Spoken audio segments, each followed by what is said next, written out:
Thank you. All right, good morning, everybody. My name is Abby Stamp. My pronouns are she, her, and I'm the Executive Director of Measure 110. Thank you for joining our very first DTRSF review panel meeting.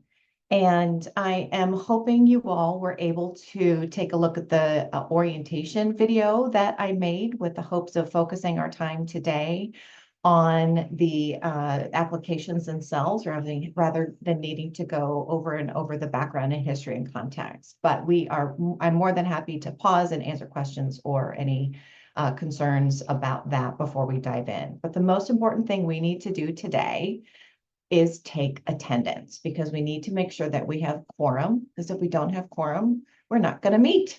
So hopefully we do. And thank you very much, Carly, for taking us through attendance first. Okay, when I call your name, if you can just say here. Oh, almost dropped my coffee. Amy Madrigal. Hi, Amy. Dharma. Didn't see her come in. Keisha. Here. Hi, Keisha. Hey. Melinda. Melinda did say she may not be able to make it today. Morgan. Nicole. Silva. Sorry. Ron Which Williams. Nicole? Oh, I'm sorry. Nicole Silva. I'm used to just calling the council members' names, so I'll start doing last names. Sorry. Ron Williams. Zeb Payne. I'm here. Hey, Zeb. Abby Stamp. Here. Ariana White. Here. Ane.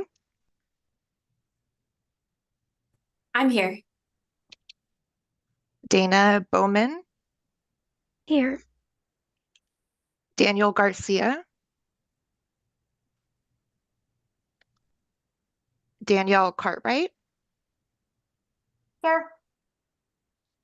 David Course. Here. Drew Simpson.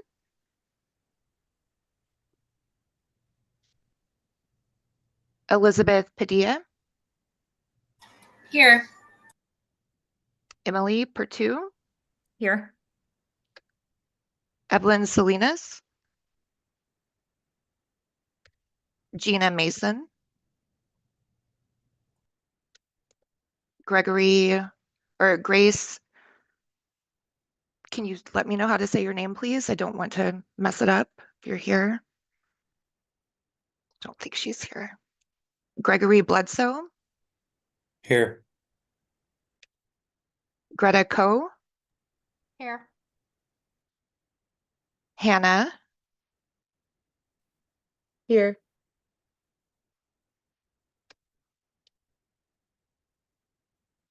John McElveen.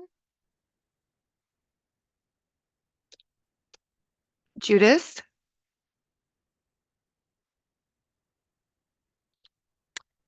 Juliana Witchers. Here. June Bernard. Here. Kathy Cervantes. Here. Kylie Cordy. Here. Kirsten Brown.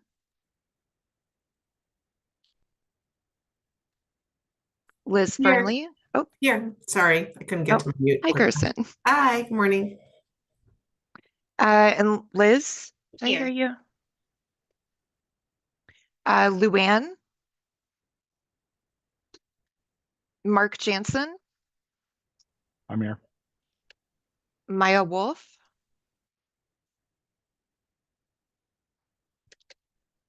Nicole Corbin. I'm here. Nicole Eggeler. Here. Rachel Lawrence. Here. Sam Byers. Here. Sarah Edelhart. Here, it's Adelhart. Oh, thank you for correcting me. Sarah Hubner. Sean McMahon. Here. Stanley Minetti. Here. Tammy Madalena. Here. Tatiana Dierwechter. Good morning. I'm here. Good morning. How do you say your last name? Sorry. That's okay. Dear Wechter. Thank you. Mhm. And we are at quorum with 31. Wow, that's fantastic. Thank you, everybody. I also saw a few more people join in.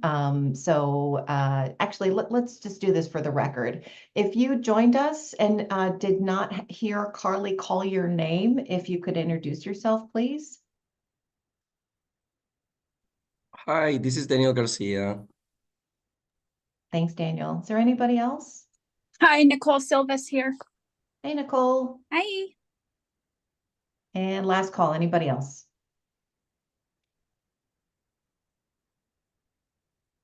Okay. What I'm going to do is I'm going to share my screen and we're going to get started. So the goal for today is to get through 5 county applications. And as I said in the orientation, thank you so much to all of you who have put your time and energy into reviewing these important requests for DTRSF or Drug Treatment Recovery Services funds as created through the original Measure 110 to help get much needed resources to folks in our community. And so my plan here is to usher us through 5 counties. We're going to start with Hood River, then move to Harney, then Gilliam, and then Curry, and finally Crook. So we have been working diligently at the Measure 110 office to get this information that you all as reviewers and raters provided through your workbooks to package it and deliver it back to you in a summary way to get your feedback and thoughts and ultimate recommendations to the Oversight and Accountability Council, who, by the way, meets tomorrow. So if everything goes well, this will be clear and concise and understood, and then the OAC can receive your recommendations when they meet tomorrow.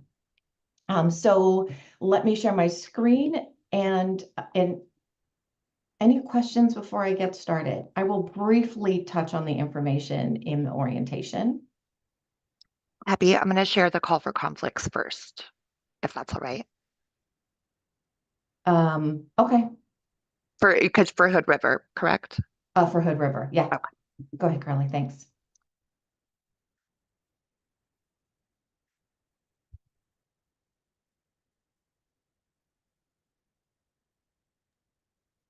So Carly, we saw it for a second, then it went, oh, there it goes. There we go. Okay, just why don't we leave it there. So this is a call for conflicts for Hood River County. And Carly, is this for OAC? This is for everybody, correct? Yeah, Not OAC, yeah, right? it's- This is a yeah. template we usually use for the OAC meetings when they need to vote. So this is for all panel reviewers with an actual conflict of interest cannot participate in discussions on the matter.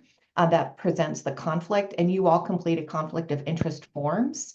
And so just please recall whether those providers specifically were in Hood River County. And we'll go provider at a time if you need to flag later. Oh, wait, I can't participate. So in order to best protect members of the panel, we will be calling for conflicts before a matter on the agenda is discussed. And if the matter could present a conflict for any panel reviewer.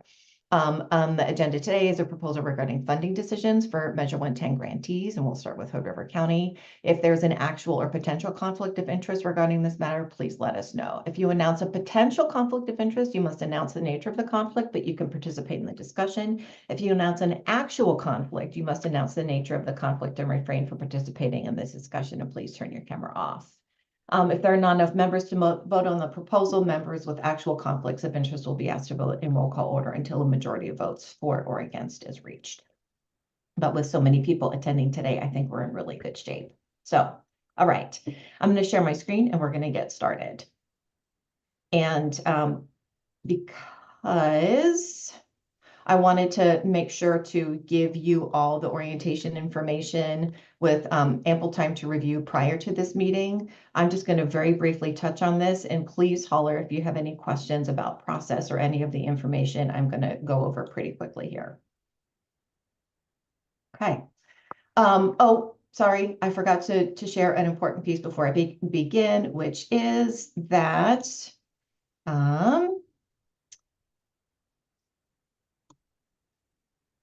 here we go. Our panel review welcomes and encourages community input, even though the executive director forgot to pause for a second and say that. Apologies. Members of the public are invited to submit public comments or get on our interested parties email list by emailing oha.measure110@oha.oregon.gov. So we're very pleased to see everybody here, and I do want to say a special thank you to Jason Hall, who has been an incredible keeper of all of the data information, to Carly, who kind of runs the show around here, and also to, sorry, my screen sharing stopped. Let's do this again. To Kylie, who's the newest member of the Measure 110 team, who's been pitching in to help us present this information to you all. Okay, here we go. I gave an overview in the orientation about where we are today. So as you all recall, there were 331 applications submitted on the deadline of October 4th, and then 317 of those applications passed minimum screening. And thanks to you all, we have been able to move forward in a process to do 2 reviews per application, which is almost 650, which is an incredible amount of work. Again, so much appreciation and thanks for you all. So where we are today is this funding recommendations. So you all flagged key considerations, including whether their scores, whether applications were completed and the scores reflect that, looking at their budget request, kind of aligning that with the formula that the OAC approved using as a guideline on October 9th, and we'll talk about that in a minute as well.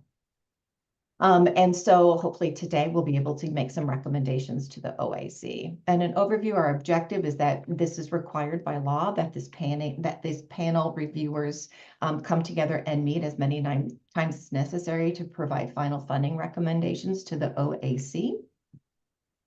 And our plan for each of these applications, each of these 5 counties, is to do a discussion, one county, one provider at a time. And we've tried to do that in a very deductive and organized way. So I ask you to please raise your physical or a little yellow or whatever color you want Zoom hand if you have any questions before we get into the conversation at the end, because I want to make sure we're all clear before we get into the recommendations.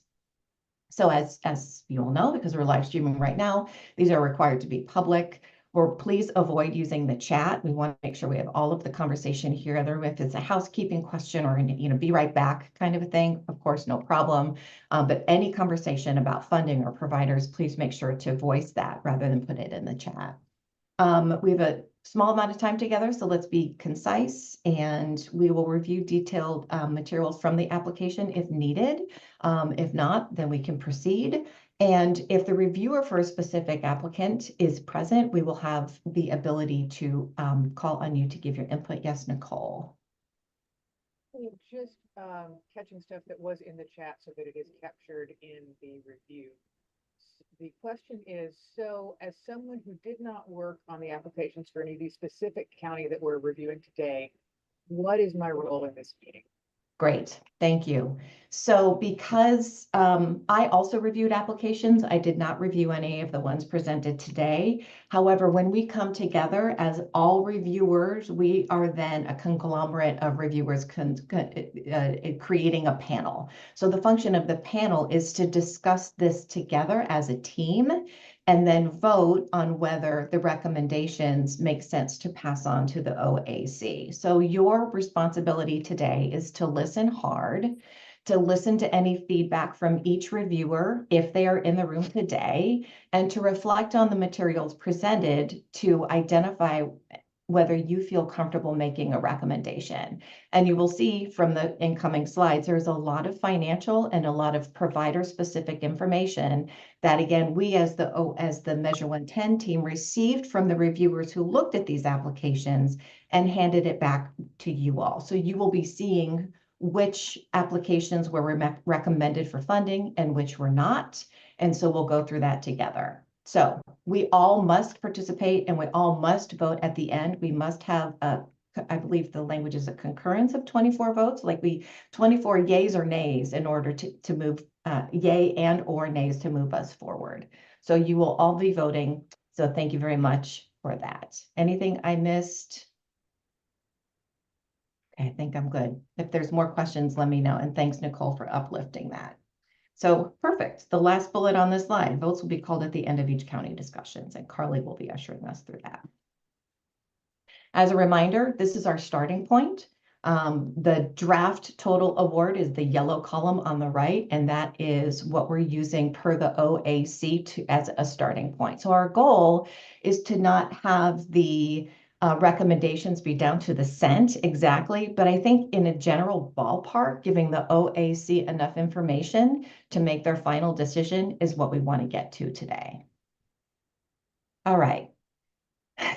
This is a lot, and that's okay. I'm very thankful to be in such an amazing room with amazing humans. I have spent basically every day working on some of this, trying to get the information back to you in a real clear, calm, and collected way. So many thanks to Jennifer Poor, who just left the Measure 110 team, who suggested we just take a minute, we look at some trees, we take a deep breath in, and then we take an exhale. So I'm going to count inhale for 4. And exhale for 4. I don't know if you all need that. I definitely do. So we're going to dive into it. Are we ready? Get set. Blue triangle. Okay, here's how this is going to go. We organize the information so that it starts broad and gets specific. So starting at the top, we'll do an overview of the county, and then we'll look at each applicant by service area.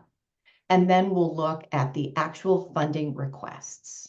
And then we'll look at the recommendations within those requests. And then we'll look at the recommendation using the formula as a cap on how to limit that, because we can't award everybody everything. And then by the end, we will have a conversation about, do we have a recommendation moving forward? So that's where we hope to get. So this will be the deductive process through which we have this conversation for every single county. We're going to start with Hood River County. Here she is on the north end of Oregon, north central Oregon, bordering the Columbia River Gorge to the north. Here's some information about the demographics and information and population numbers about Hood River County. Looking at median age 40. Unemployment is 3.4%, predominantly white, 6% poverty rate. Take your time to just peruse that for a minute. Our ultimate goal is to get these slides out to you all before a meeting. And so we hope to be able to do that to give you time to review this beforehand. So here's how Hood River County shook out. So I'm going to walk you through this.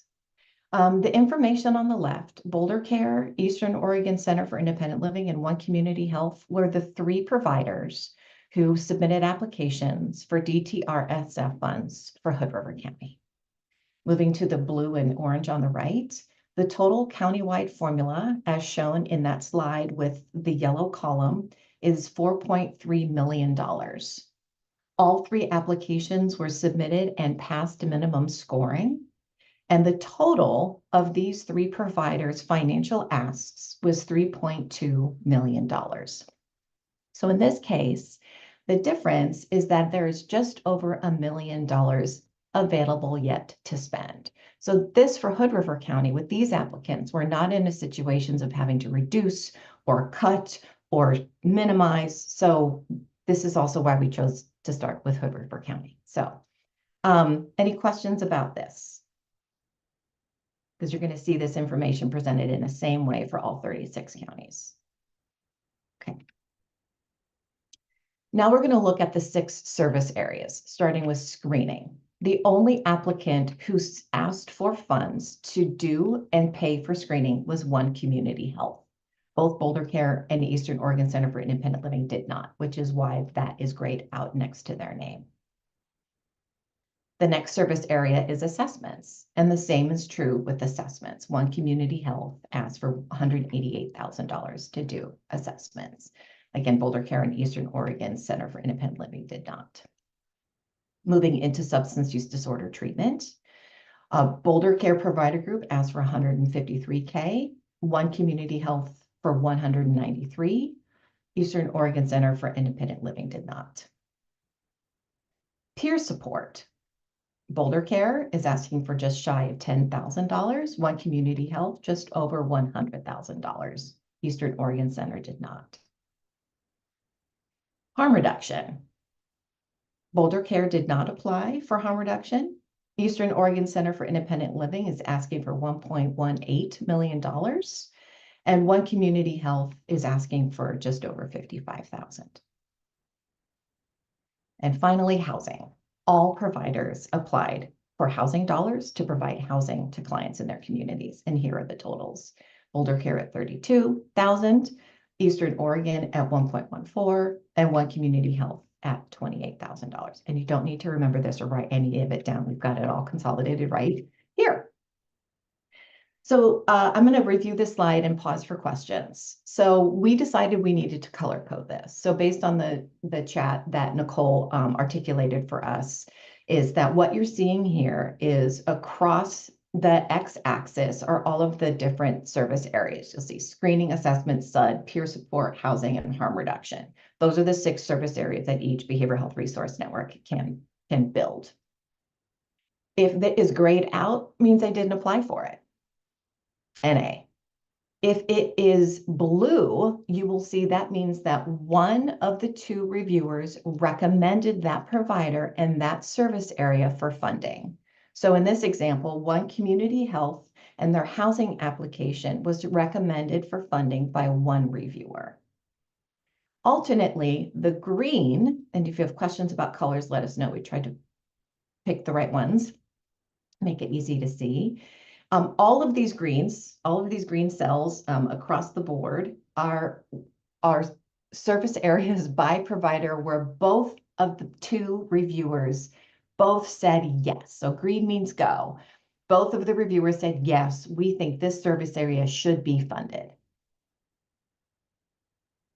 And the last column on the far right is the program cost. And you're going to see the program cost vary wildly. And because you all reviewed applications, you may recall that the very first budget item that applicants put in their workbook is the program cost, whether that's staff to run the program, other required costs just to get the thing up and running.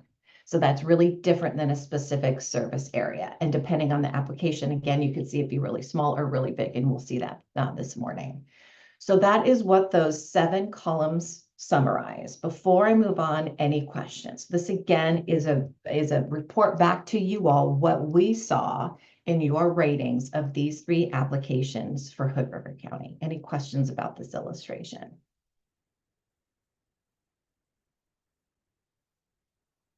Okay. So what we did is we took only the 2 yeses. So for any applicant and any service area where it was green, we added them together. Simplest being that you all as reviewers supported funding these service areas with those 3 providers. And then we did math. And this is the math we came up with. So for screening, you'll see it's $167K, assessment, SUD, and so on, all the way to the service area total, and then adding in the total program costs. So the summary across the bottom shapes here is a reminder in yellow that the county formula is $4.3 million. The recommended total here taken from the cell above is $3.2 million, leaving a surplus or an under formula amount of just over $1 million. Any questions about that?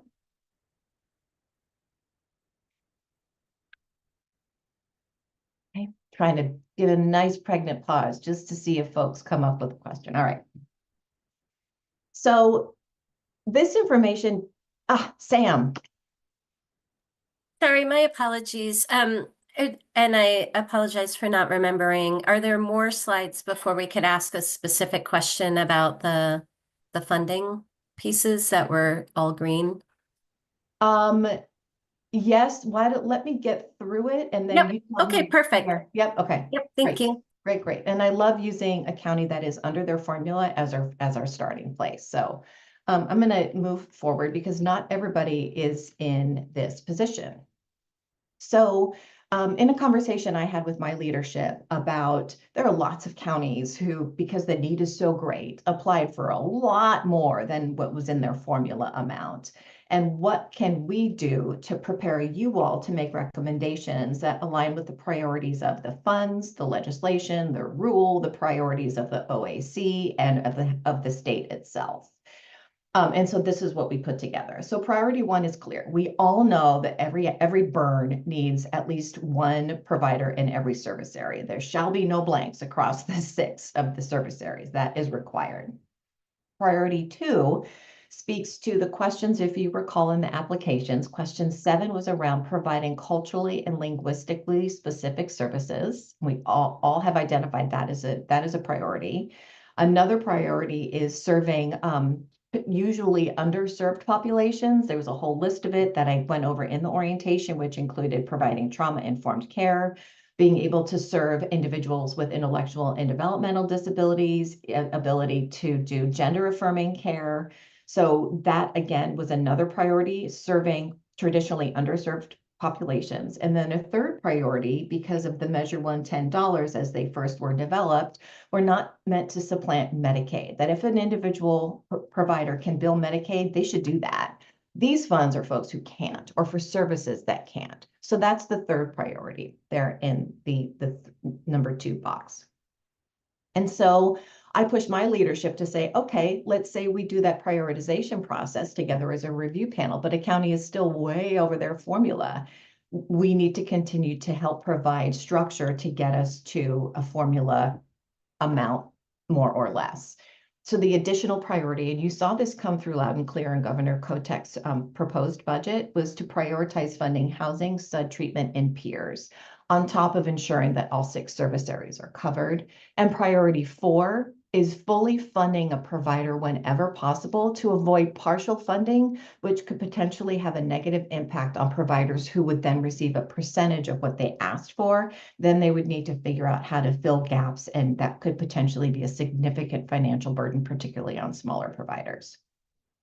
So this prioritization scheme will come up as we talk about counties that are over cap. Sam, I think this is going to help. I believe this is what you were asking about. So this is the grand total of Hood River County, looking at the 3 providers, showing where there was consensus among reviewers that shall be funded, ensuring that each of the 6 service areas are touched, and they are, you see, by One Community Health, and including the program cost. So my question is, are there any concerns or feedback about recommending all of the below? And I'm flagging also the housing with One Community Health. And I don't know if any of our SUDS partners have any insight or thoughts about that, because that was the one area that was not recommended by both reviewers. And again, Hood River is below the county formula, so there isn't a financial concern here, but I wanted to open this conversation up for panel reviewers to discuss. Sam, go ahead.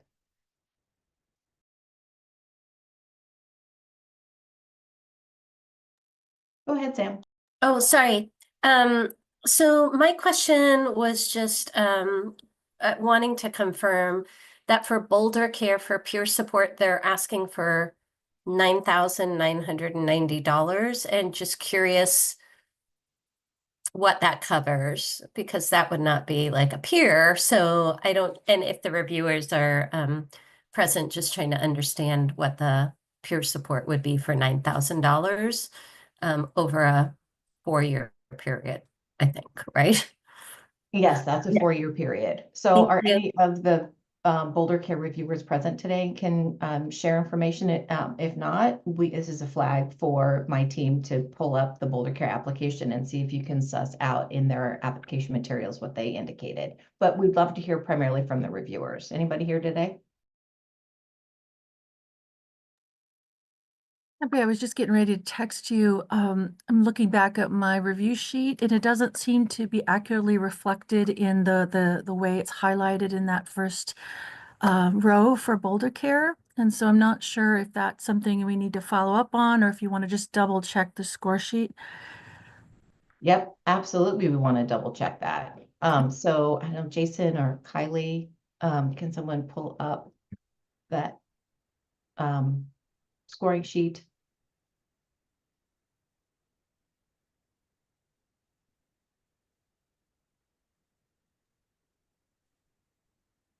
Yeah, I'm in the Boulder Care app. I don't have a review for you, Tatiana, though. There I- were, I believe that provider has applications in many counties, Right. not Yes. just Good River. I can resend it to you. I did send it into the 110 portal. And it somewhat relates to your last question, because peer support was one of the areas that they had the strongest description of their proposal, but in the others, I had recommended not funding. So I just wanted to make sure that you all had my most accurate information to contribute. Yeah, please make sure you can CC me, but send that to the Okay. Measure 110 grants email. I'm gonna resend it again now and just FYI on that. Jason, did you discover anything in the ratings about, sorry, not the ratings, what Boulder Care is indicating they would be able to do with $10,000? I'm pulling it up. Yeah, I got sidetracked by Tatiana's question. course. Let's see. And while Jason's doing that, I would love to have any other questions queued up in your brain. And just as a heads up, because I'm sharing screen and facilitating, I am not seeing chat, so I will not be able to respond to your questions unless they are articulated verbally to me. I can only juggle a few things. So yeah, any other, as Jason's pulling that up, think about other questions you have about these 3 providers in Hood River County. Jason, it looks like you have something. Yeah, I have the budget up if we just want to look at what they said in the narrative on the budget. Is that Yeah. be the Yeah, sure. Do you want me to close down my share screen, or you want to take Yeah. over, or you just want to read it? let me I don't know if I've shared it. There we go. Not sure if I've shared in Zoom, so just a second. Sorry. Figuring out which okay. Did that work? Let's see. Nope, not yet. There we go. One There more. you go. Okay, and there's their budget. Awesome. Thank you, Jason. So this should look familiar to folks. Peer support. Projected spend reflects clinical care staffing expenses with offering low barrier telemedicine-based SUDS treatment, including diagnosis, prescriptions, and medication-assisted treatment for OUD, AUD, and care coordination. And then from their milestone chart on peer support, they have provide peer support to un or underinsured. Okay, and that's the number of individuals served per year. Yes. Yes. Correct. Sam, I see your hand. Go ahead. Yeah, just if we could go back. So is it that the money is paying for like the computers for telemedicine? It looks like it's a portion of salaries there. Look at line 8.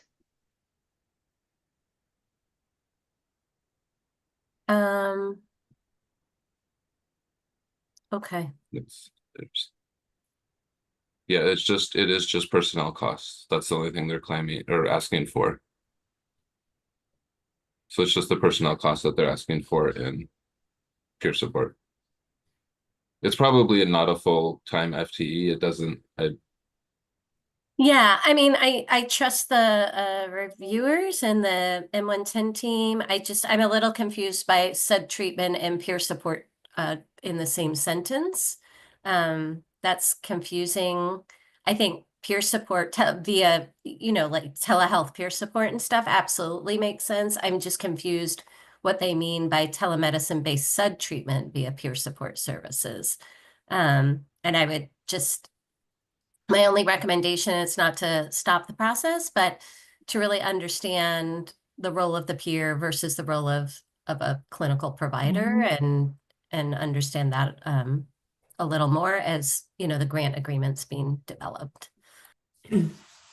Okay. We've got Measure 110 staff, thank you so much, taking notes about all of this. And that's absolutely something I hope we get to, is just sort of like, this looks okay, except can you dig around? We need to make sure we have that understanding. So thank you for that. Seb, go ahead. Hi, I was one of the reviewers on this. Sorry, it took me a while to pull up my screens that I needed. Yeah, I mean, you guys hit it all on the head. It's personnel cost. Their telehealth medicine model apparently makes it pretty cheap to for personnel cost. And I don't know what they mean by good catch, Samantha, on the peer led or the via peer support for the telemedicine based STD treatment. But that's all. I recommended funding for it. Anyway, thank you. Great, thanks, Seb. And I know it's a lot of information to try to also do back in your brain to remember. Yeah. Any other questions for the budget that Jason is showing? If not, we can have him stop share screen and I can go back to the deck.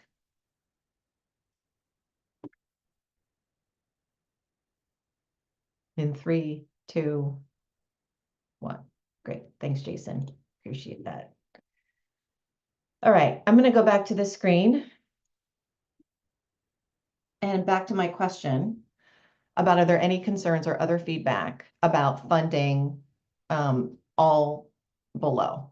And I want to, and again, Tatiana, I see that you're going to resend that information, but we did our due diligence and really looked to make sure that we were color coding this correctly. And if there were any concerns from a reviewer who did not recommend funding a specific service area by a provider, would have been blue. And we've been trying to do a bunch of quality controls to make sure that this is color coded in the right way. But are there any concerns or questions? Yes, Rachel. So I guess the question I have is, and this is sort of maybe more of a procedural question. Since we have a surplus budget for this county, and there was one reviewer that indicated no on this housing piece, is it worth re-looking at that, given that we still have funds to use, just to get another perspective? So that's just a question I have about the procedure. Yep, that is my next question. Starting with the greens, do we just want to move forward and do everything that was recommended by both reviewers? And okay, great, because then we get a win, we get a decision. Then the next question being, okay, there's one community health housing. Was anybody here who reviewed that information? Do you have any insight? And yes, there is some leeway to do that. And I think the other decision would be to recommend to the OAC, yes, fund these service providers doing these service areas, and there's a surplus of X amount, because in the end, we'll need to figure out how to support the OAC and how they want to allocate those, lack of a better term, leftover funds. So I want to start with all of the green areas. Are there any concerns or feedback about recommending funding Boulder Care, Eastern Oregon, and One Community Health in the green areas indicated on your slide there?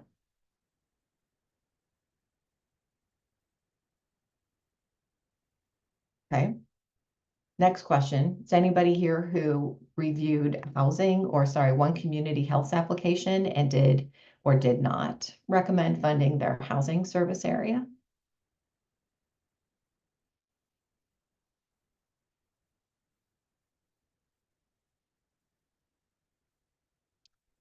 And if not, I don't want to put everything on Jason's deck, but maybe Kylie or someone else from 110, can you pull up the One Community Health apps and see what any of the insights are?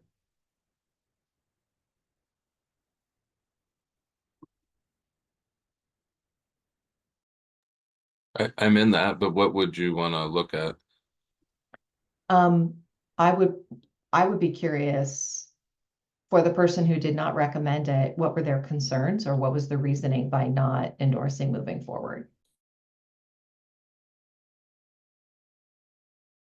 Just 1 moment. Let me By all means.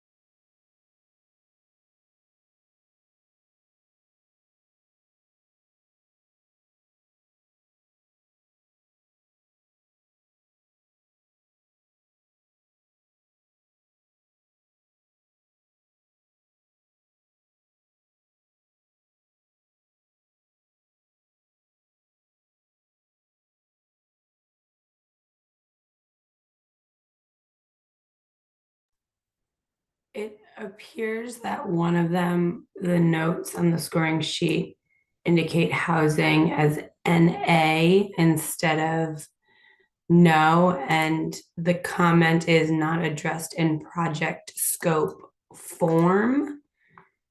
So I'm going back into the scope to just quickly look at it. And if you would like me to pull it up, we can read it if that's necessary. So yes, and I'm looking at the clock and thinking about the best way to move forward. And I'm looking at you, Carly. You can't tell though. I would like to ask the panel reviewers if there is a motion to move forward funding all of the green service areas with these 3 providers.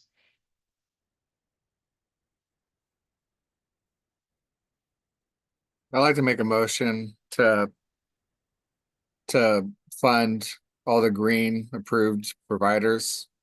Awesome. Thank you, Zeb. Is there a second? I second that. Thank you, Kathy. Carly? Give me one moment to pull up my sheet. Okay. We're going to do a vote now. Yes. Amy, how do you vote? Yes. Dharma? Don't think she's here. Keisha? Yes. Melinda? Morgan? Nicole Silva?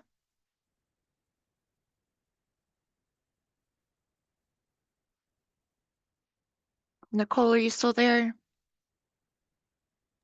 I am. I'm sorry. I was having technical issues. No worries. Can you please repeat the question? We are voting on the motion to approve the recommendation in the previous slides. Oh, for the oh yes. Okay. Yes. And that was for the Boulder care, correct? That is for all of the recommended service areas by both reviewers for Hood River County. Okay. Yes, I'm sorry. I got a little bit confused. Thank you. Where am I? Ron Williams, don't believe he showed up. Zeb? Yes. Abby? Yes. Ariana?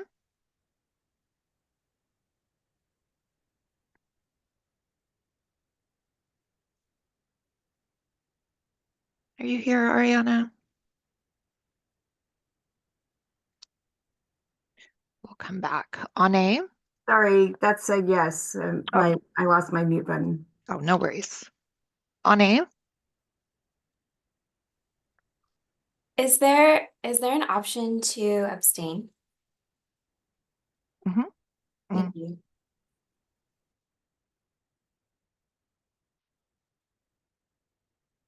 Dana?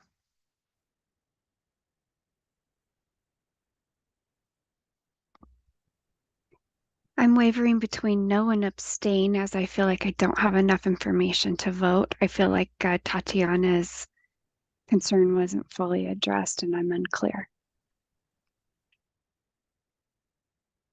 Okay, for the record, how would you like to abstain or a no? I'll abstain. Okay. Danielle Cartwright? Yes. David Corse? Yes. Oops. Drew Simpson? Elizabeth Padilla? Abstain. Emily Pertu? Abstain. Evelyn Salinas? Don't think she's here. Grace? Gregory Bledsoe? Yes. Greta Coe? Yes. Hannah?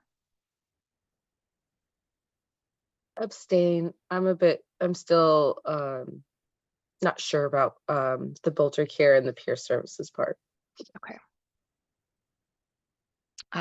John, I don't think he came in. Judith? Juliana? Yes.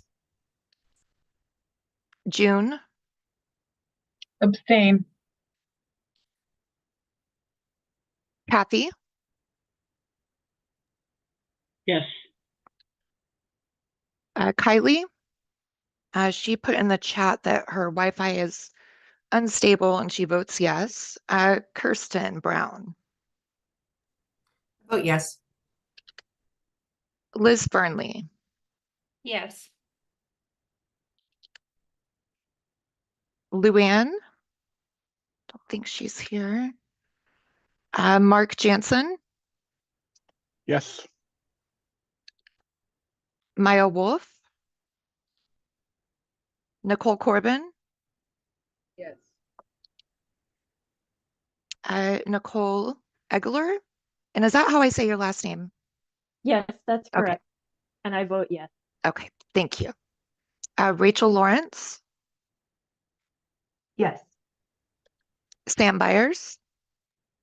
And one clarifying question. So is it that Tatiana's application was not included or it is included?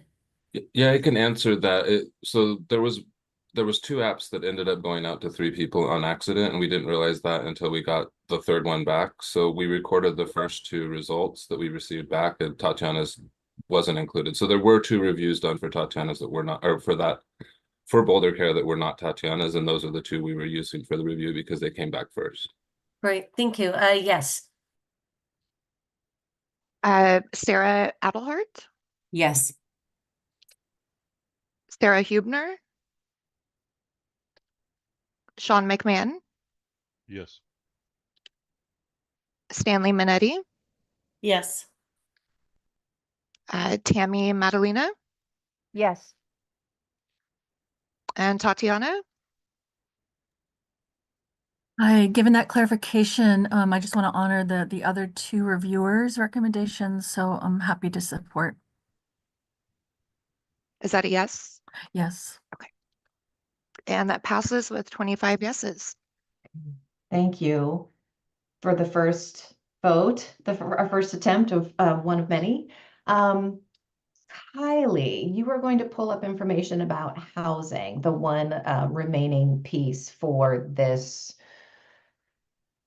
county. Where'd you go? Are you still here, Oh, Kylie? she was having some connection issues. She may Oh. have dropped out. Okay. Okay, that's a thing. So we've passed everything except housing for one community health. I would like to propose that we revisit that when Kylie is able, or if Kylie Cordy has entered the waiting room. So I did, just from the reviewer that said yes, I put their notes in the chat. I can read it if you want. Please do, thank you. So what they did say on the review that did say yes for one community health for housing said comprehensive and thorough understanding of housing needs. This organization has shown their experience and capability to expand their program. This will be pivotal in accessing wraparound services. Laid out a plan on WORJUBG. I'm not sure. I think there's a typo there. WUTG. So I'm not sure what exactly this, but burn partners to obtain housing. So Jason, thank you. Yep. Are you able to pull up the not recommended to see if there's any insights there? So there may have been some confusion on that one. It says that it wasn't addressed in the project scope, so they didn't. That's right. They didn't score it. Yeah, Okay. they didn't recommend it because of that. Okay, so we've got one, I couldn't see it in the application, so I don't feel comfortable, or just an NA. It wasn't a no, actually, it was an NA. And then one who seemed to have some knowledge and then said it seemed like a good fit for the needs and the services provided. So with that said, I'm going to, one thing, I'm curious if we can try the vote doing a raise hand. and keeping our hands up until Carly can count. I think that might be more expeditious and get us through this, unless there is some rule or process thing where we need to go one at a time, which I kind of don't think we do. Anyway, think about that. And whether, so my question for the group is there a motion based on the information provided to also fund housing for One Community Health at $55,645.66?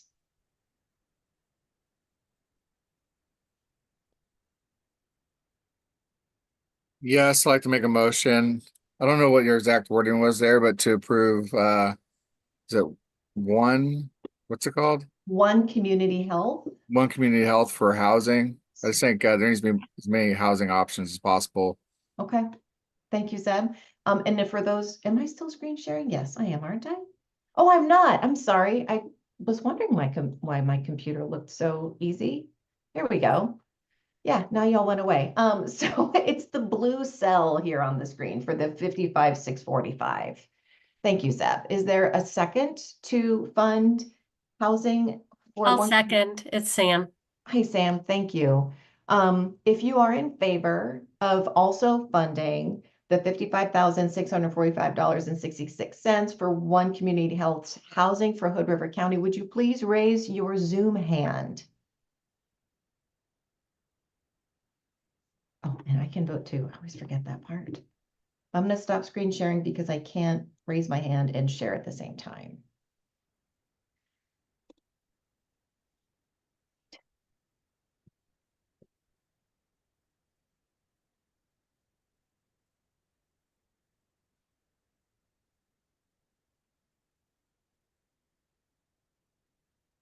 I'm seeing 4 times 5 is 20, 21 hands.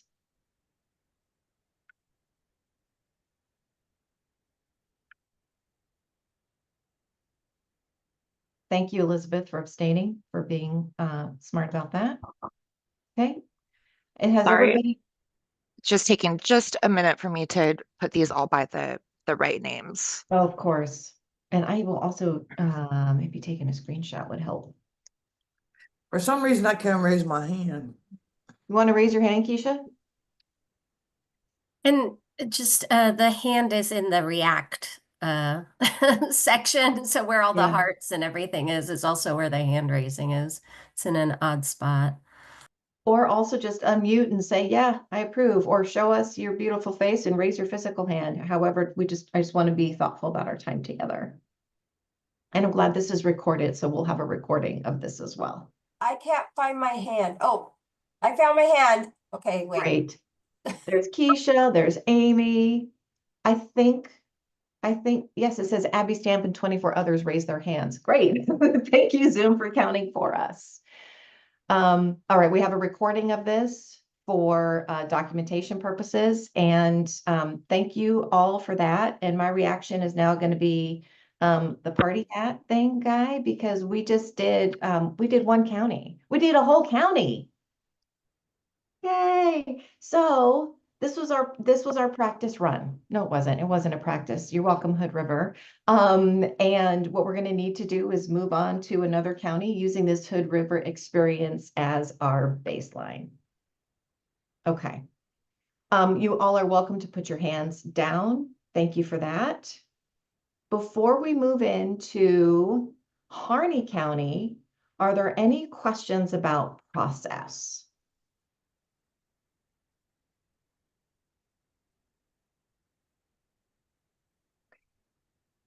Thank you for your patience. This is incredibly challenging to do over Zoom, so thank you for that. Okay. It is time check. It's 11 o'clock. We have one more hour together, and we're going to get through as much of Harney County and other applications as we can. I see you, Amy. We're going to do our best to get there. All right. Let's screen share. Let's present. Moving into Harney County. Share, and there it is. Okay.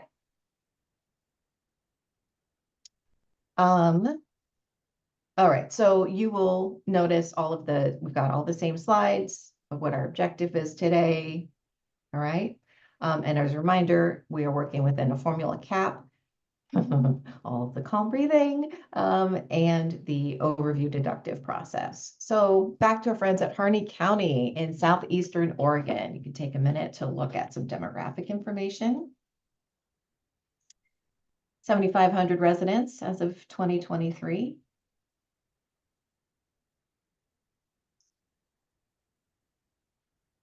Okay. There were 2 applicants that passed minimum screening requirements. They were Boulder Care and Symmetry Care. The countywide formula is the rural floor, which was $2 million. And the 2 applications did pass minimum scoring, and the grand total ask was $2.1 million. So we're $150,000 over that recommended formula.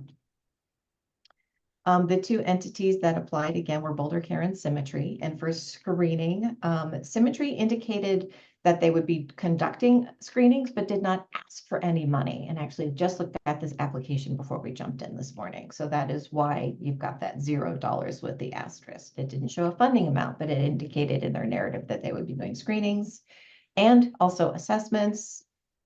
And SUD treatment. Boulder Care is applying for $108,000 for Symmetry is not. Boulder Care is applying for peer support at just over $7,000. Symmetry has no dollar amount there. For harm reduction, Boulder Care provider group at $23K, Symmetry Care at $60K. And housing, Boulder Care did not apply. That is why it's grayed out. It's not just a 0, and Symmetry Care is at $134,800. And here's your total. Back to the blues and greens. And again, if you reviewed either Boulder Care, and I know it's confusing because Boulder Care applied in many, many counties, this specifically Harney, and Symmetry Care, just if you could dig back in the Wayback Time Machine and think about your responses. Where the viewers recommended both, where both reviewers recommended the service areas was in housing and harm reduction for Symmetry Care. Everything else got 1 affirmative, or 1 yes and 1 no. We did not have any oranges where both people said, no, we do not recommend that. So the reason you're looking at the total reviewer recommendation row across the bottom, the reason that is all green is that the screening, assessment, SUD, and peer support for Symmetry Care, while included in their application, did not have a dollar amount. And again, we can open up that application and take a closer look at it. And I'll be curious from our SUD colleagues if there's any expertise or knowledge about Symmetry Care and the way they work and how they provide services to their clients. But clearly they had a financial ask for both housing and harm reduction. And in this, only 1 reviewer recommended any of the service areas through Boulder Care. Questions about this before I move on? I think it's important to flag on this one. You'll see the program costs. Boulder Care is $11,000 and Symmetry Care is $1.8 million, which is many, many times over their service area requests. Yes, Rachel, that face exactly. So just something to think about as we move forward. Not that that's wrong, that's just something to think about. Okay. There's an error here. Someone from my team, can you look at the formula amount? This says countywide formula is 3.4 when previously it was at 2 million. I need to know which one is correct.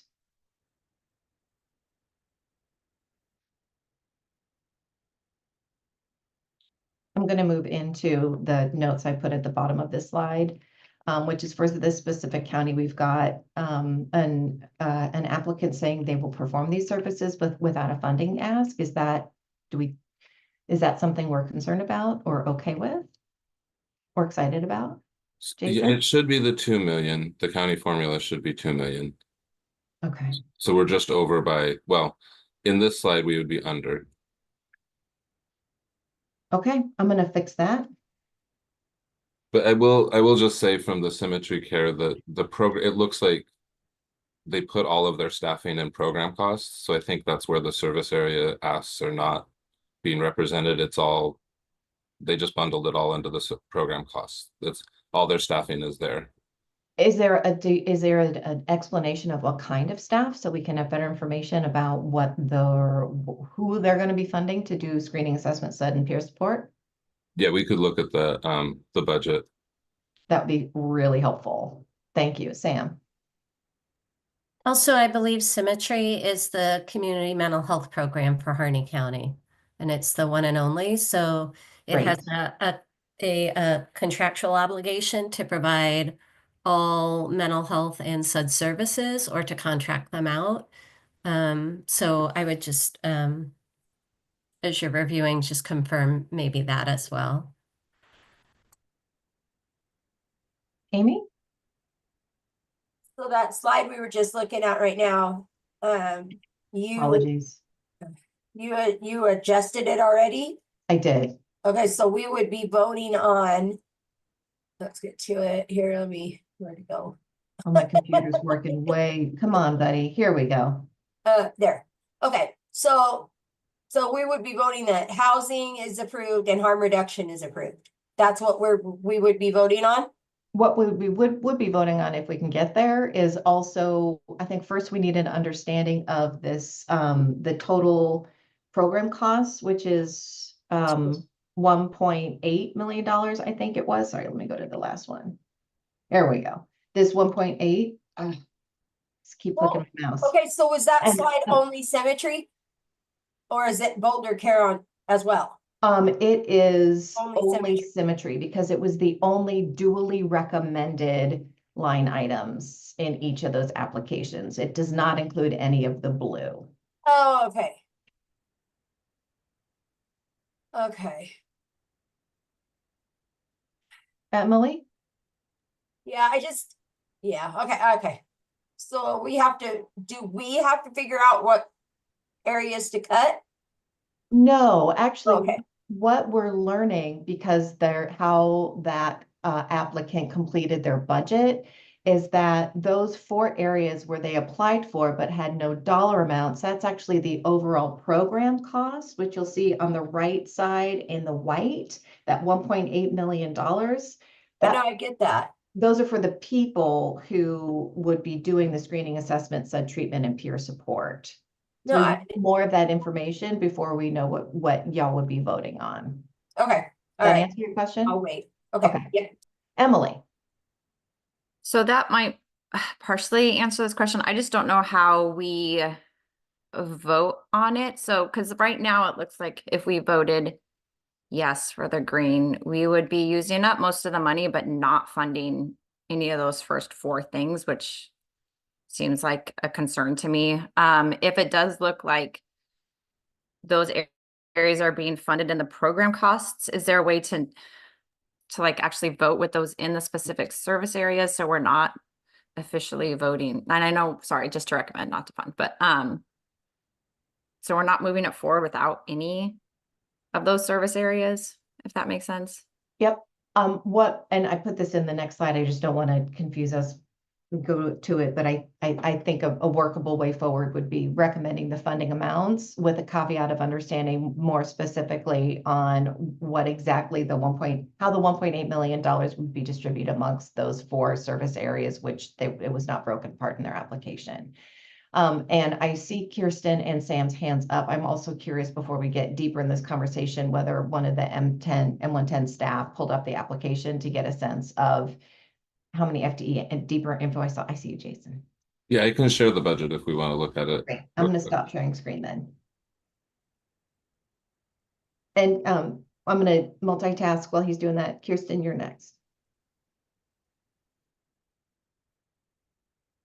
Yeah, I just had a question about Boulder Care in general, in that they're applying for multiple counties, and would it be at all possible to pull them out and to review them separately? Because it seems weird that they would have, let's say they have somebody on the phone that could get calls from different counties, and it's one peer support specialist, but could get calls because I reviewed them for a different county. So I don't know how that works, but if that would be possible, just because it feels weird to fund them for different counties when really you know what I mean? Absolutely. And yes, welcome to the work of the Measure 110 application team. Just Like I was that- with the virtual, with kind of virtual service. I wonder if there's a Right. different approach than funding in this way. The challenge here is that we need to build a burn with each of the 6 service areas specific to all 36 counties, which puts like a geographical parameter on the conversation. nothing is impossible, but what we need to do then is at least get some recommendations to the OAC, the final decision-making body, about how to make this work. No, yeah, and that makes sense to me, just whether we would look at them as one agency with serving multiple counties. Anything is possible. I don't know yet. Yeah, and I don't want to, thank you. Make that. And Historically, we've done county, like a grant agreement per county per provider. So like we have multiple providers who have multiple grant agreements within the Measure 110 funding right now, because we've kept that granular to the county level. Go ahead, Sam. And then Amy, I see you. So, two things. One is, first I was like, well, if it's all program cost, we just want to reread through how they're not going to supplant, with the $110. But looking at this, I can see how they're not supplanting in some ways, but I did want to ask, I know at one time, one of the council's values was a livable wage for people. And so I'm just trying to understand 6 part-time employees for $93,000 and whether or not, whether or not we're looking at the livable wage pieces. And then also just want to voice an appreciation to pay for people to become mentors in QMHAs or get any trainings that they need for that. And just to clarify that trainings for employees to become CRMs, that they would be employees with lived experience. So just to clarify that. But also, just want to make sure that if the value and all of our values is a livable income to maintain behavioral health staff, and that includes peers, that's also just discussed with the applicant. Amy?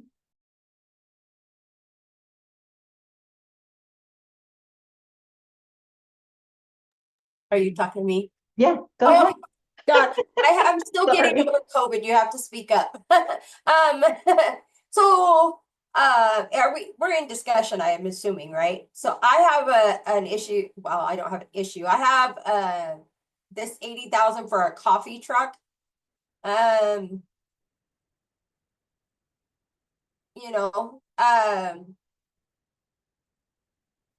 think, that's I've priced coffee trucks because I was looking for myself a while back, and that's a large ask. That's large. Okay. Extremely large. So that's my question there is yeah. So I would have issue with that. But otherwise, yes, we're gonna have, the training ask isn't too bad. That's not too high. I mean, for 6 part-time staff though. Yeah. So, there's some stuff, but on Boulder Care, because are we talking about just these guys or Boulder Care too, the whole county?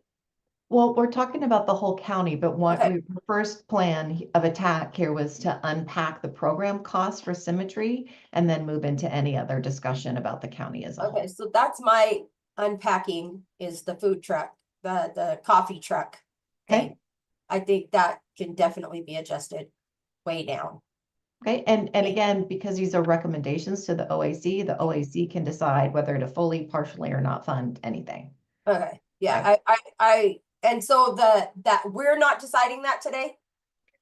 The decision today is what to move forward as a recommendation to the OAC, but it is not a funding decision because that's the OAC's job. Right, so I would recommend today that we would take that out. The food, coffee cart. That would reduce the program costs significantly, $80,000. Because that is quite high. That's like almost a semi-tractor trailer. So, and then I think with Symmetry, they do great with housing, is much needed. So I don't have any other issue with them, but I do have something to say about Boulder Care later. Okay. Thanks, Amy. Sean? Yeah. With the total amounts right there, is there something above row 10 that can make up the like $275,000 difference? Okay, thank you. Sorry, Appreciate it. didn't realize I was scrolled down. Awesome. Thanks, Sean. Appreciate you catching that. Any other questions looking at the budget while Jason's sharing his screen?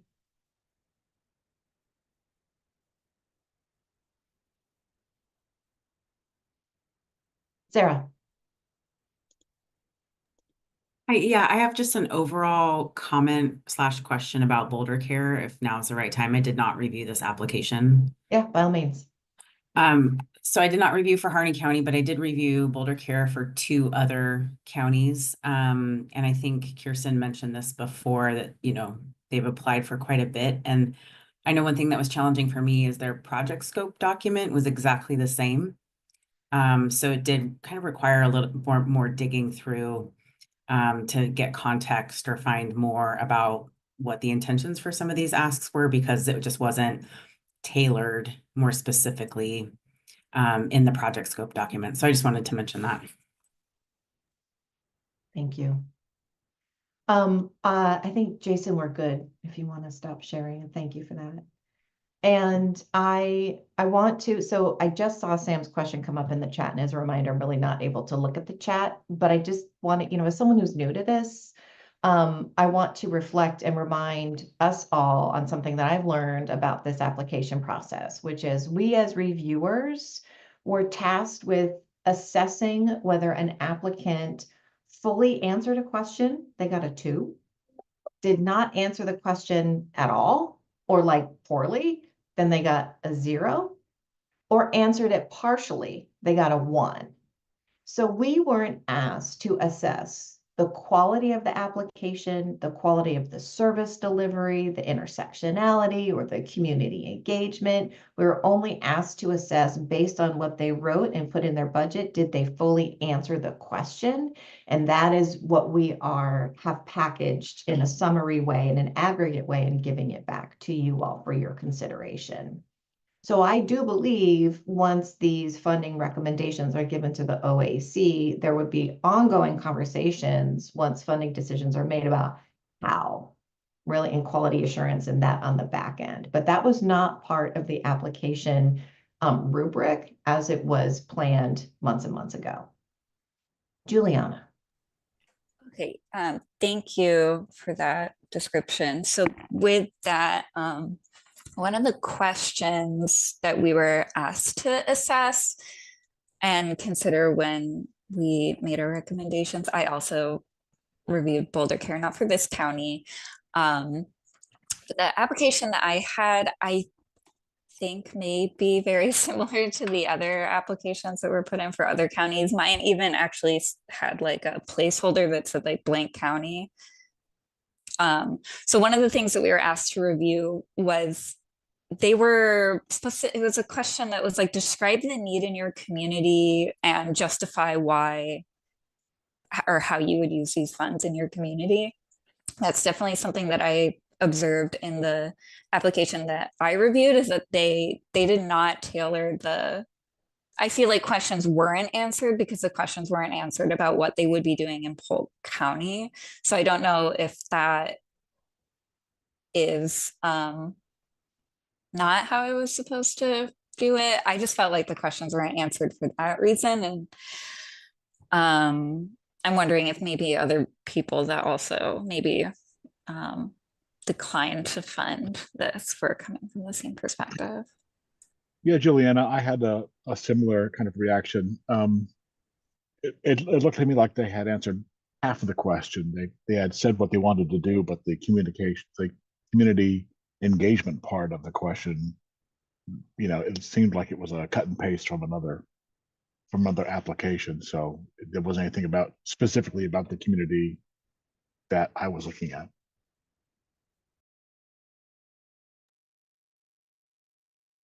Thanks, Mark, for chiming in.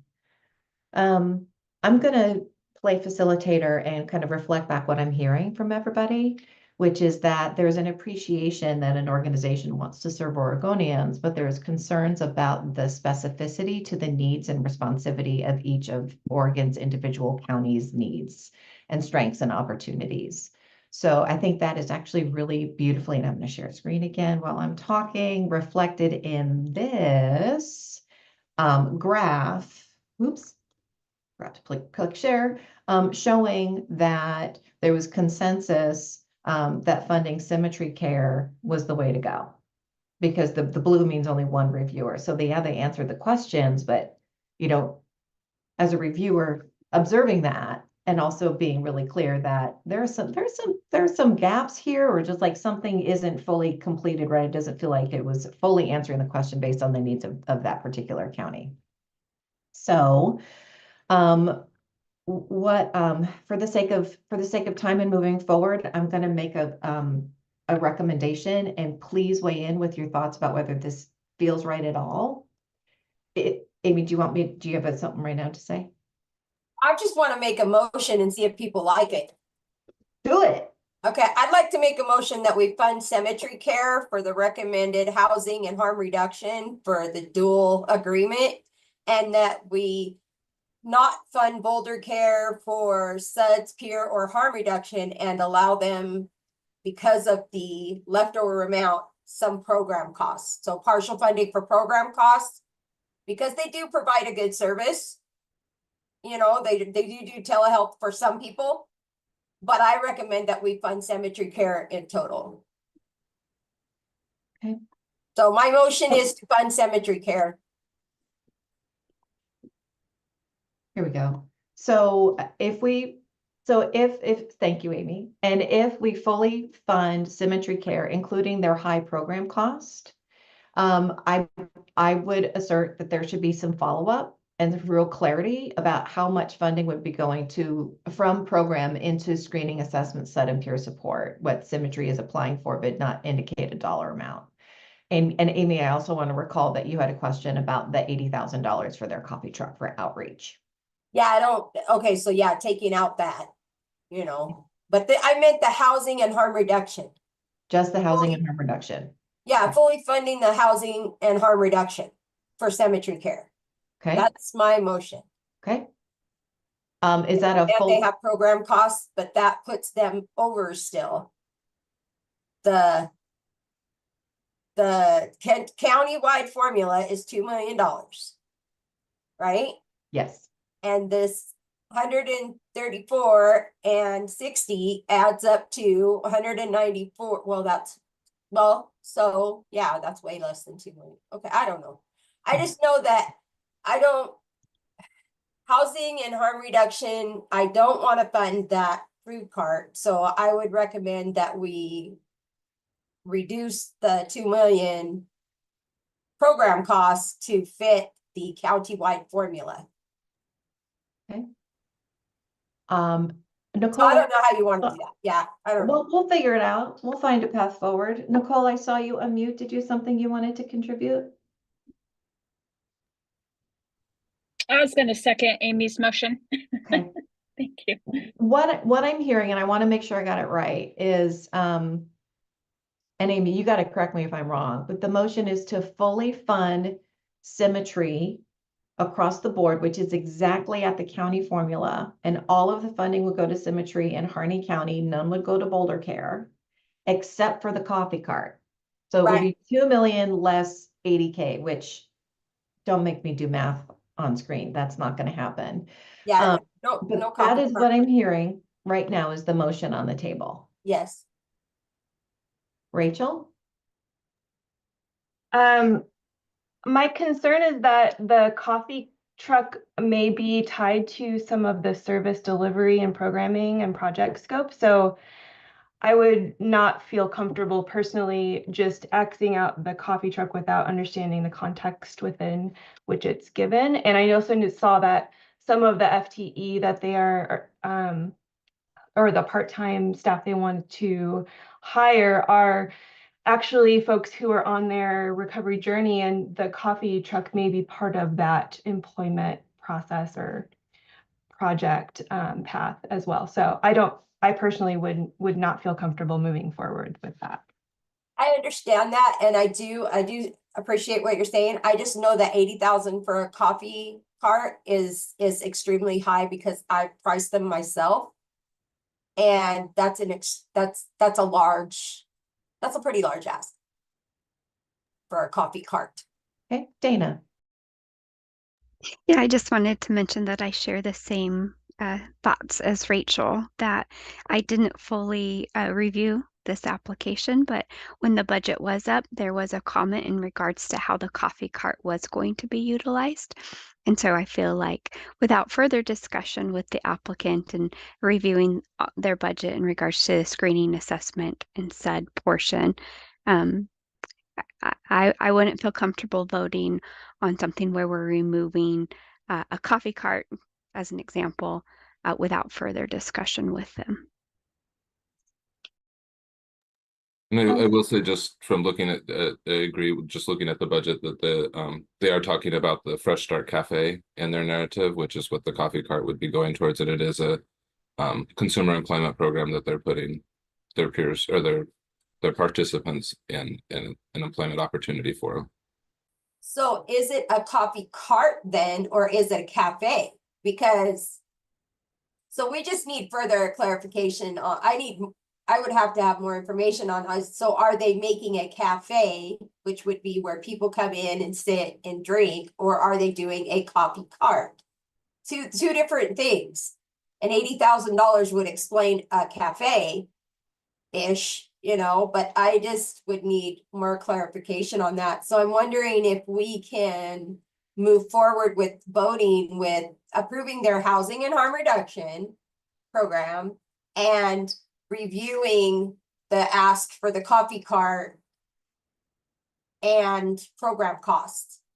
Because we're going to have to adjust it somewhere. They're going to have to adjust their program cost with the coffee cart, or do adjust the coffee cart to fit program costs. That's just the way it's going to have to be, I think. So yeah, everything with fits in with the cap, everything on their application. But Mark, go ahead. You got your hand up. Yeah, just I think that Amy's right in that it's probably a little bit high, but at the same time, it might be nice to have a breakdown kind of what that $80,000 includes, which, because there's also operational costs, licensing, other kinds of things that might be involved with that $80,000 entails, but we just can't see. Kirsten? You're muted, my dear. About the $0, do you think, is there any possibility that's related to lack of providers in the area? And Based on the budget, it looks like they put it all in program costs, but didn't split out. And I'm sorry, I don't know, I'm all blurry. They didn't split out how many dollars we're going to fund the people that do the services in those specific service areas with the incredibly high program cost. That seemed pretty clear, but we should get that clarification from them. Got it. Yeah, the only thing they put in the specific service areas was services and supplies. The rest of the budget they put all in program costs. So that's why that number is so high. But theoretically, that's all meant to spread across those 4 service areas that show 0 otherwise. Yeah, I just know Harney County being exceptionally rural, we may want to check if they even have staff out there to hire for those roles. So if I was to make- Amy, hold on. Amy, I'm going to Yeah. facilitate pretty hard to get us through this. Yeah. Sam with her hand up and Ariana with her hand up. If you want to contribute, by all means, you're going to be third. Cool? Great. Sam, go ahead. I do feel I don't know what the motion would be, but I definitely want to know the breakdown of the program area, and appreciating that potentially with limited workforce and limited partners in Harney County, that the cost could be high in order to have retention of staff. So I think I'd just like to, I don't know how we move this forward, and can be assured that we would be able to see the breakdown of this.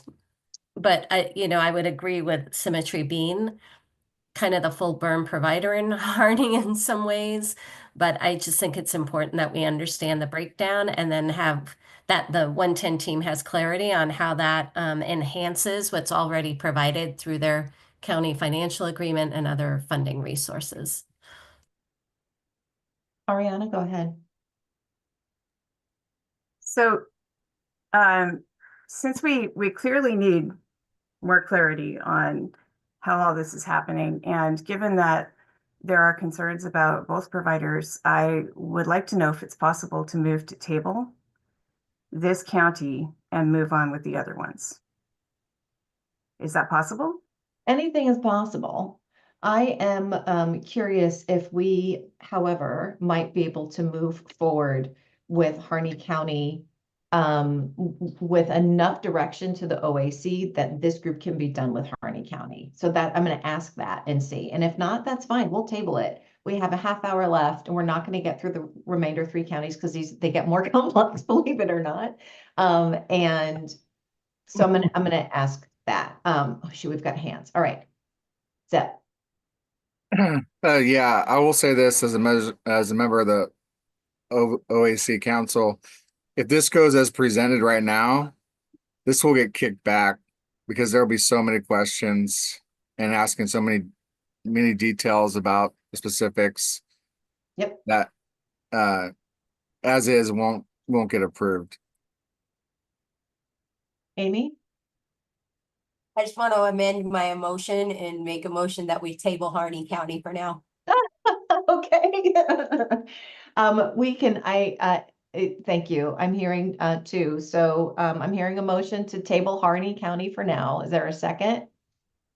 I'll second it, Sam. Okay, great. All in favor of tabling Harney County for now, please raise your hand. Wow. That is crystal clear.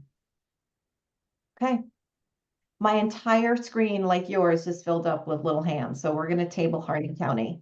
And in the meantime, I want to make sure that one of the M110 staff are able to do some follow-up to get these questions answered.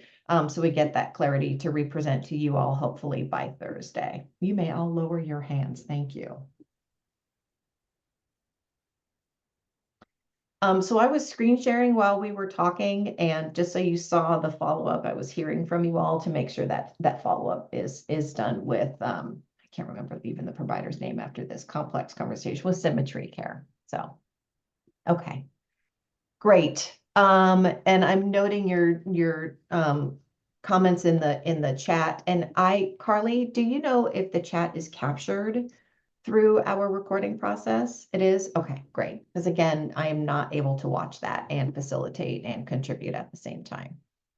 Okay, so we have a half an hour. Would you all like to stick around for a half an hour, move into Gilliam, see how far we get now that you understand sort of like what's ahead of us and how we get there? Amy's all in. If you need to step away, please do so. We're going to dive in, and I'm just going to go right into it. She says as she doesn't have the slide deck prepared. That's fantastic. All right. And you're just going to navigate with me here. So here we are in Gilliam County. Hold on, let me present this to make it bigger. Apologies for that. Oh, goodness. Sorry.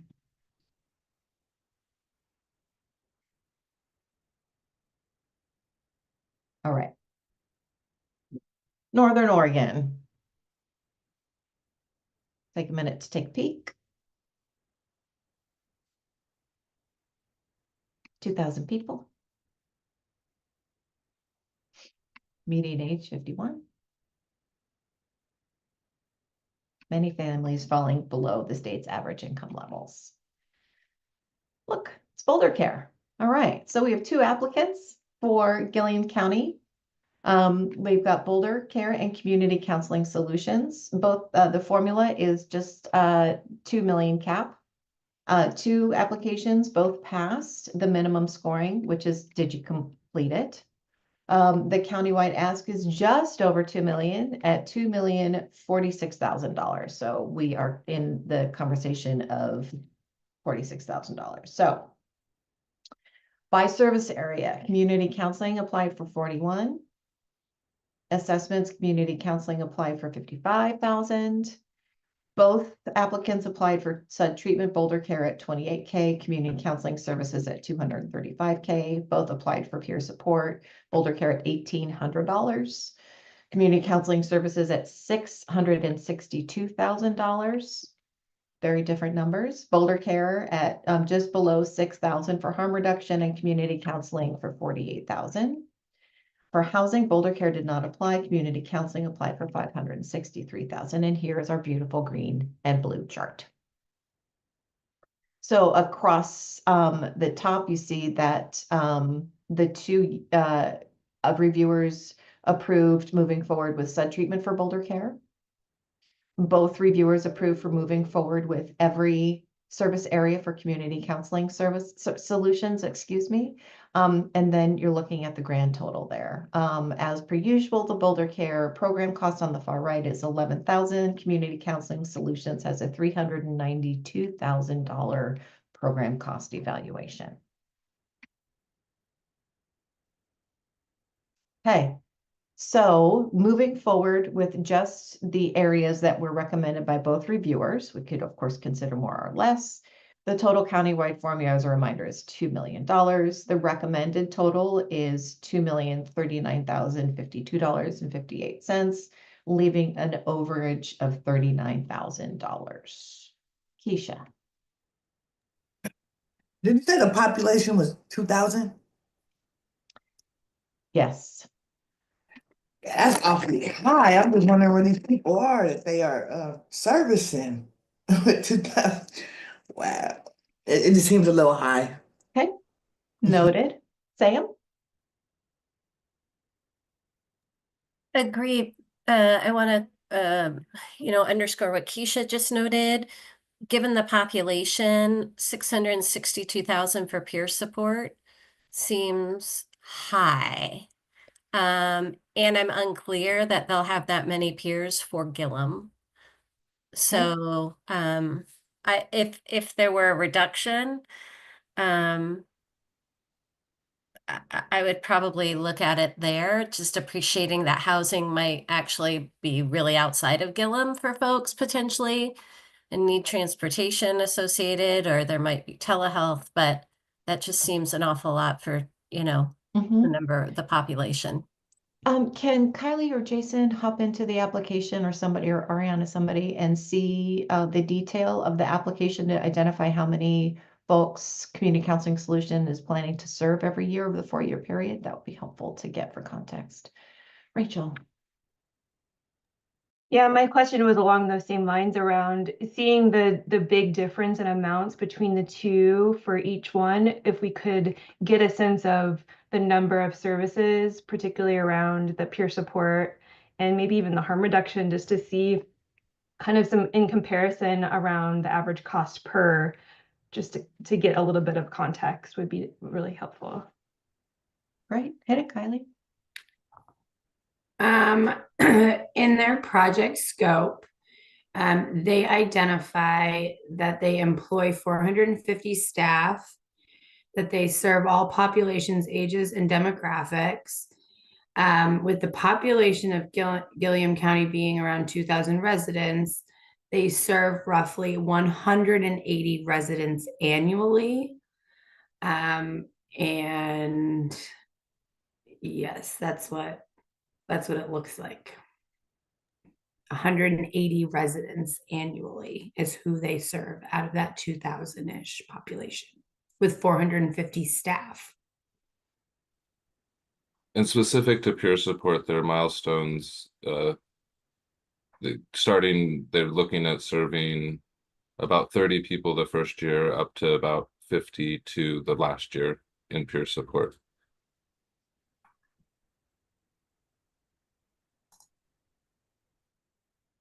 Sam. I'm still going to say that's too high.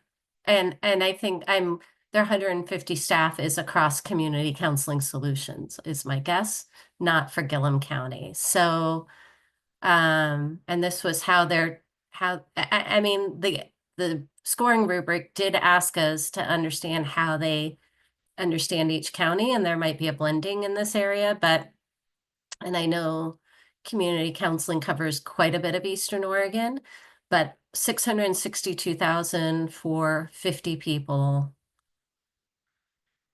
you know, and 2 million for 180. I mean, granted, there's, you know, some challenges in the areas that, you know, more urban areas wouldn't have around transportation, all of that, but that seems high.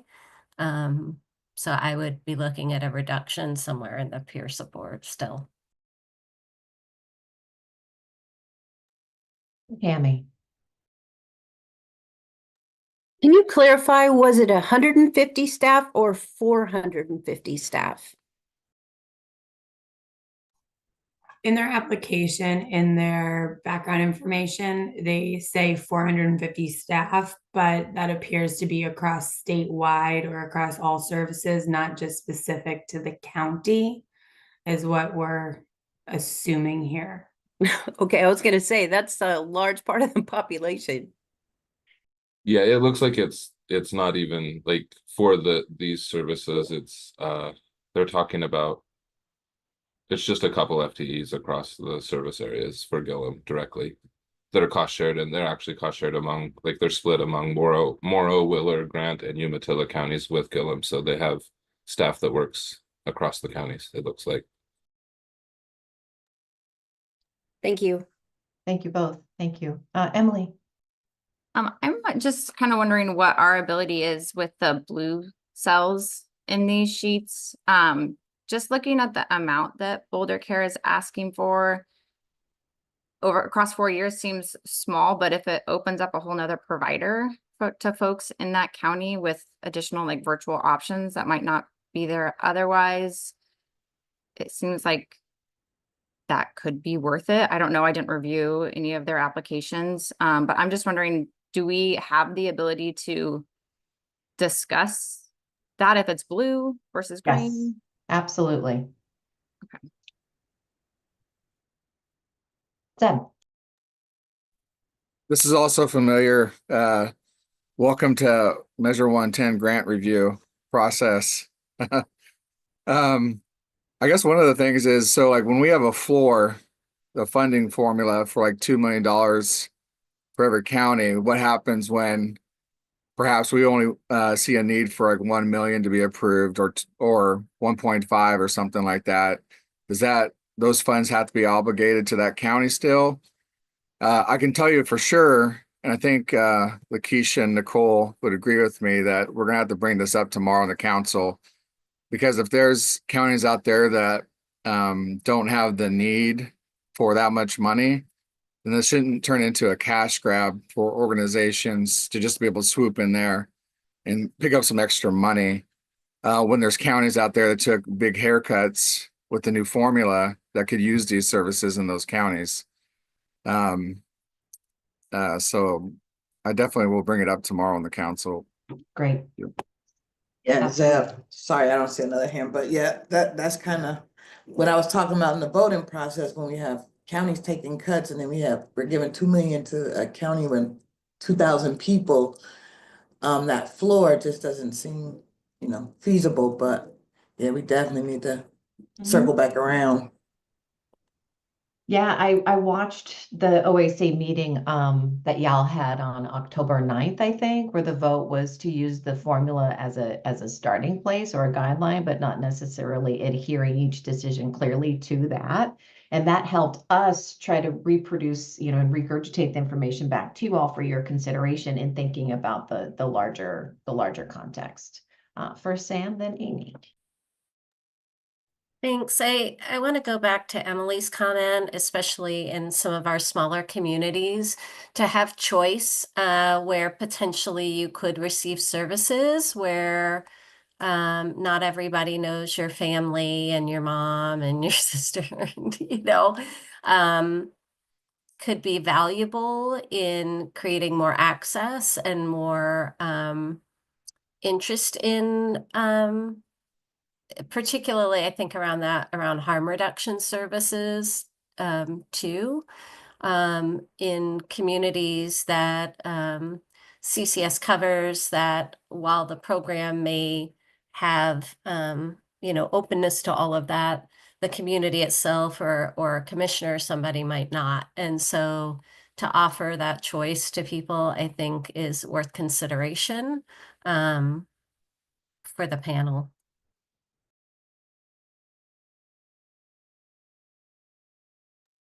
Amy. So I remember all this is so familiar too. And part of what I think I'm confused about right now is like, okay, so if we make a motion to fund with budget reduction or review based on a population served, right? Because I think it was supposed to, one of the question was, specifically to that. And because we know, we're obviously all in agreement that this is extreme for the amount of people served. And so are we allowed to is that what we're doing, or is that what the council's gonna do? Because I think I'm blurred now on my reviewer thing and my council thing. Like, because as a council member too, I'm looking at this and I'm like, no, I would not approve this as it is right now. The panel review shall review the requests and consider them and make recommendations to the council. So this is like the first stop, so that hopefully what the council receives is thoughtful, aligned with population needs, like all of the things we're talking about, so that it helps support the ease of council decision making, because it's done all of this deliberation first. So saying that we would make a motion to fund Boulder Care and consider funding community counseling solutions with a extreme budget review based on population served. And so the only edit I would say is vote to recommend. Vote to recommend. We're not voting on anything other than the recommendation. There we go. So my motion is to vote to recommend funding Boulder Care and consider community counseling solutions with a budget review reduction based on population served. Thank you. Taking notes. Discussion. I see Keisha's hand and Ariana. Keisha, you're up. Oh, good. It wasn't unmuting for some reason. Yeah, I was just kind of curious. So like in this review process, it's good that we are having discussions, because then you guys can go back to the organizations and get a lot of these questions answered before it moves forward, right? That's what you're saying. Okay. Yes, sorry, I'm nodding. Yes.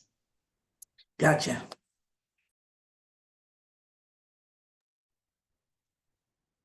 So Amy made a motion to fund Boulder Care and to consider funding community counseling solutions at a reduction that is based on the population served. I will second that motion. Agreed. Okay. We need a vote. Keisha, are you voting or you have a comment? No, I just had a comment about, I'm sorry. I guess it doesn't matter. Yeah. I'm just thinking about some of these service areas, like they don't have Medicaid or Medicare or nothing, but I guess it's not for right now. Yes. So I'm going to try to read this in my not full sentence chicken scratch here, but the motion on the table, which has been proposed and seconded, is to fund in Gilliam County Boulder Care and community counseling solutions with a budget reduction based on the population served. And I heard particular questions about the peer support specifically. Zeb, are you voting? Do you have a comment? Just a real quick comment. Are we funding Boulder Care for SUD treatment or for all of those blue categories as well? I funding them for the blue categories as well, because they do provide peers now to communicate with people as well. And in that rural community, I think it's good to have rural services, a lot of I'm sorry, my brain, to have a lot of those ability to do virtual treatment, and they get them the supplies they need. They will mail them to them for people that can't get into town and stuff. So they do that stuff, and they do serve. They stated and I didn't review this one, but I know Boulder Care stated that they do serve people with the ballot measure 110 money that don't have the full coverage of Medicaid or Medicare, where Medicare doesn't cover it, because you have a lot of aging people in rural areas too. So that's why I said to go ahead. It's a small ask anyway. And I also, thank you, Amy. Also reflecting on Sam's comments about choice for individuals in any given county, and today Gilliam. Okay, so I'm going to repeat it. So Amy made a motion, and I don't remember who seconded it, but I just want to make sure it's clear that there is a motion on the table to fully fund the 3 service areas applied for by Boulder Care, which includes SUD, treatment, peer support, and harm reduction, and to consider funding community counseling solutions with a reduction based on their population served, with the primary focus on the peers, which is $662,000. That number would need to be reduced. And that the Measure 110 team, I think that's going to be me, would do some follow-up, and then either bring this back to the committee here at another review panel meeting, or go straight to the OAC with a reduced recommendation. So would the person who seconded, do you still approve of seconding this motion? It was me, and yes, I do. This is Ariana. Thank you. Thanks, Ariana. Okay. So please raise your hand if you approve of the motion on the table.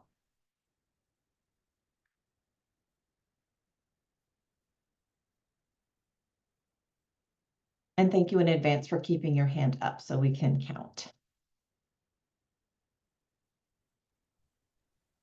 Does it have to be recorded like a verbal yes or no? If you can't raise your hand, do a verbal yes, but I will go ahead and read people's names off who have their hands up. Carly, is that sufficient? Yes, okay. Those approving this motion are Amy Madrigal, Tammy, Greg Bledsoe, Rachel Lawrence, Greta Coe, David Korse, Samantha Byers, Elizabeth Padilla, Ane Tarango, Nicole Egler, Kylie Cordy, Emily Pertu, Liz Fernley, Sean McMahon, Lakeisha Dumas, Ariana White, Stanley Minetti, Dana Bowman, Kathy Cervantes, Danielle Cartwright, Kirsten Brown, Sarah Adelhart, Zeb Payne, Nicole Corbin, Hannah Tanafu, Abby Stamp,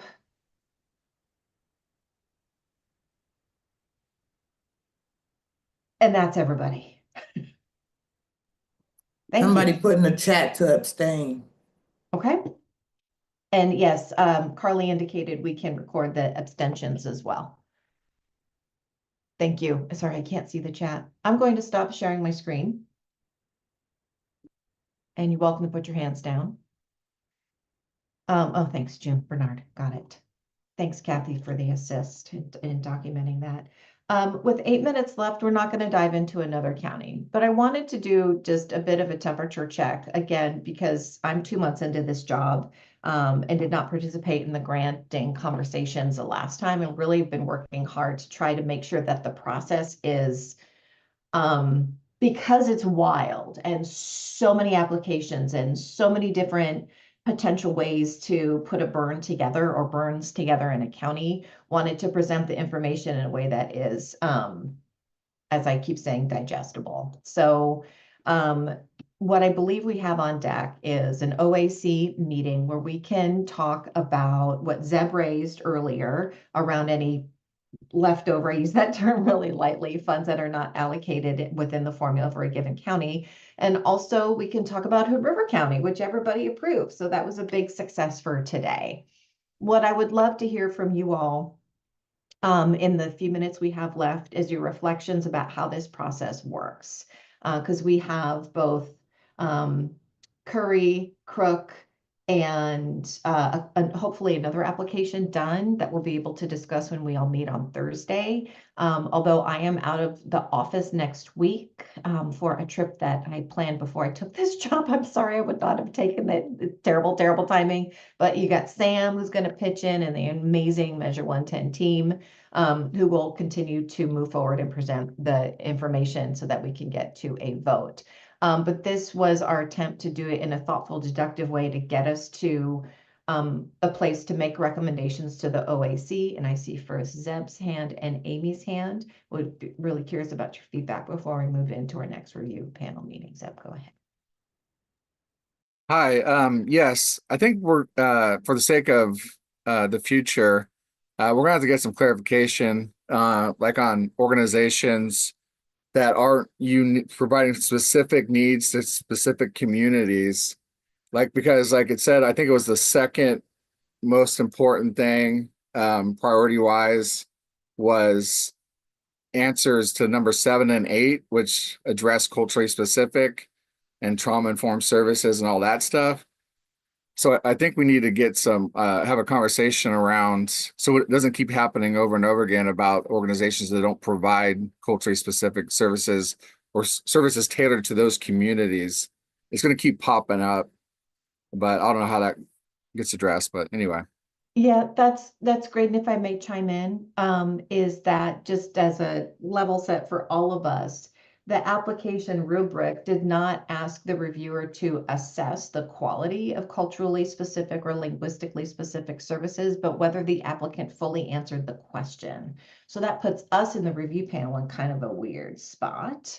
And so I think maybe discussing that on the record, right, in the public forum, and making sure that that is flagged, and ensure that we're able to maybe have follow with the OAC before a final decision is made. So like, I'm really trying to create a process that fits within the rubric of the panel process, just knowing that there are some real strengths to it and some opportunities and challenges too. Okay, yeah, because I'll definitely bring it up tomorrow, because you're right, it does. Like, it can ask you if you can provide culturally specific services, and you could say no, and they get a full 2 points potentially. That's just right. like an organization that provides a full spectrum of cultural services. Anyway, I'll bring it However, up. I don't think anybody said no, but you know, that if someone gave a legitimate answer, that was what we were required to assess. Yep. Great. And Amy, remember everybody, the Oversight and Accountability Council, many individuals have terms of membership, 2/3 of the positions end on January 31st. So the task at hand is to get through all 36 counties to have this iteration of the OAC have the opportunity to vote.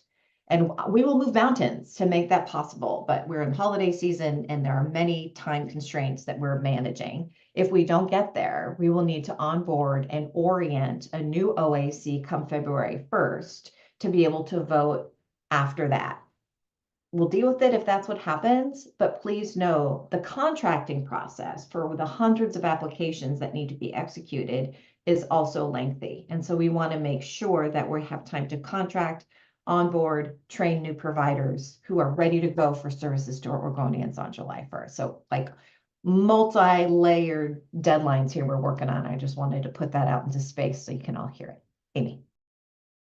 I just wanted to say I like how you're doing this right here. And I think as with Zeb, I definitely have more questions too, but I think that goes where we're going to have to go to our OAC as a reviewer, I need to remember that what we're trying to do is move forward our recommendations, and then the OAC committee can ask the big questions. So if we That's can right. remember that and move these forward, then the OAC committee can do the big questions, I think, is where I'm going. I'm trying to learn here. Yep, I know you got two And hats. questions now, like Zeb and I need these answers now, that's something for us to do in the committee, would be a huge thing. This way we can move these forward to get voted on by the committee, and then the committee can choose to say, hey, OAC, or OHA, we need these answers first, or we're not voting on this. Yep, yep. Yeah, so, Yeah. okay, so that'll help me. So, great. Okay, I like how you're doing it though. I like how you kind of breaking it down as two people agreed, only one person agreed, or they didn't Good. apply, and this is, I Good. like that. But Okay. it definitely leaves a want for more information, but that's for the OAC committee to do, and we're just doing recommendations. So Right. I get it. Okay, Okay. thank you. You're welcome. You're welcome. And thank you for, now that I can see the chat, your thoughtful notes in the chat. Elizabeth nailed it. We do need, we are the review panelists, so we need to share our thoughts and feelings. Like it is us. It is us. It is we. We are the people who reviewed the information and should be contributing like, hey, I read this and this felt this way. You know, I did some applications and I will chime in when it's my turn to do so.